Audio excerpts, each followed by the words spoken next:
ई शिक्षा कोष ट्रांसफर 2.0 रणनीति पर आधारित इस वीडियो में आपका स्वागत है।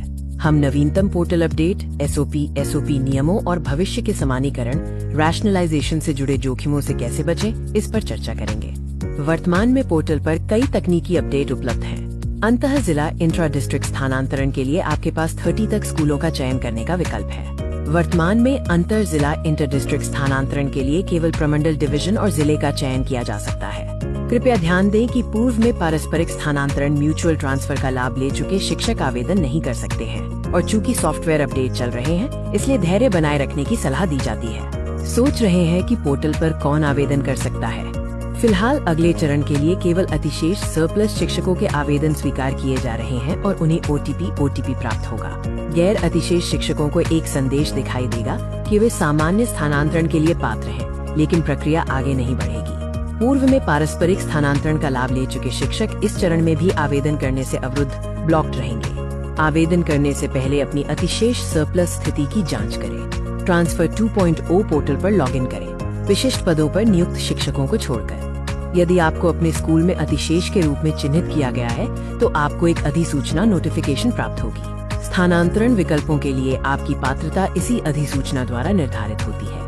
अंतर जिला स्थानांतरण के लिए पारस्परिक स्थानांतरण म्यूचुअल ट्रांसफर एक अधिक सुरक्षित विकल्प है। सामान्य अंतर जिला स्थानांतरण में आपको स्कूल या जिले का चयन करने का विकल्प नहीं मिलता है और विभाग उपलब्ध रिक्तियों के आधार पर आपकी पदस्थापना कर सकता है। अनिश्चितता से बचने और अपने पसंदीदा स्कूल का चयन करने के लिए पारस्परिक स्थानांतरण पर गंभीरता से विचार करें। यहाँ एक तुलनात्मक विश्लेषण दिया गया है। सामान्य स्थानांतरण में आपके पास स्कूल चयन का कोई विकल्प नहीं होता है, पदस्थापना अनिश्चित होती है और नियंत्रण बहुत कम होता है।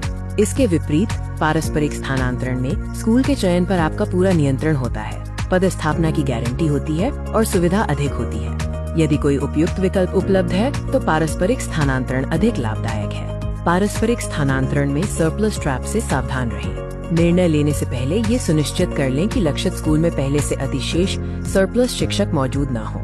यदि आपके गंतव्य स्कूल में 5 वर्ष से कम सेवा वाले अतिशेष शिक्षक मौजूद हैं, तो आप अनजाने में भविष्य के समानीकरण रैशनलाइजेशन का शिकार बन सकते हैं। लिफो का सिद्धांत last in first out, last in first out मुख्य रूप से 5 वर्ष से कम सेवा वाले शिक्षकों पर लागू होता है। यदि किसी स्कूल में आवश्यकता से अधिक शिक्षक हैं, तो समानीकरण के दौरान सबसे अंत में कार्यभार ग्रहण करने वाले शिक्षक को ही सबसे पहले स्थानांतरित माना जाता है। इस उदाहरण पर विचार करें। 5 शिक्षकों वाले एक स्कूल में 4 शिक्षक अतिशेष हैं। यदि प्रक्रिया के बाद 2 अतिशेष शिक्षक रह जाते हैं और आप पारस्परिक स्थानांतरण के माध्यम से उस स्कूल में प्रवेश करते हैं, तो आप लास्ट इन सबसे अंत में आने वाले बन जाते हैं। यदि पुनः समानीकरण होता है, तो आपको अतिशेष घोषित किया जा सकता है।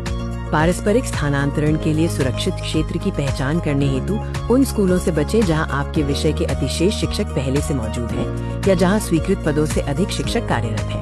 ऐसे स्कूलों का चयन करें जहां रिक्तियां स्पष्ट हों और आपके विषय का कोई अतिशेष शिक्षक न हो। हमेशा शिक्षकों की वर्तमान संख्या और स्वीकृत पदों की जाँच करें। अपने स्थानांतरण विकल्प का चयन करने के लिए इस निर्णय वृक्ष का मार्गदर्शन लें। सबसे पहले अपनी अतिशेष स्थिति की पहचान करें।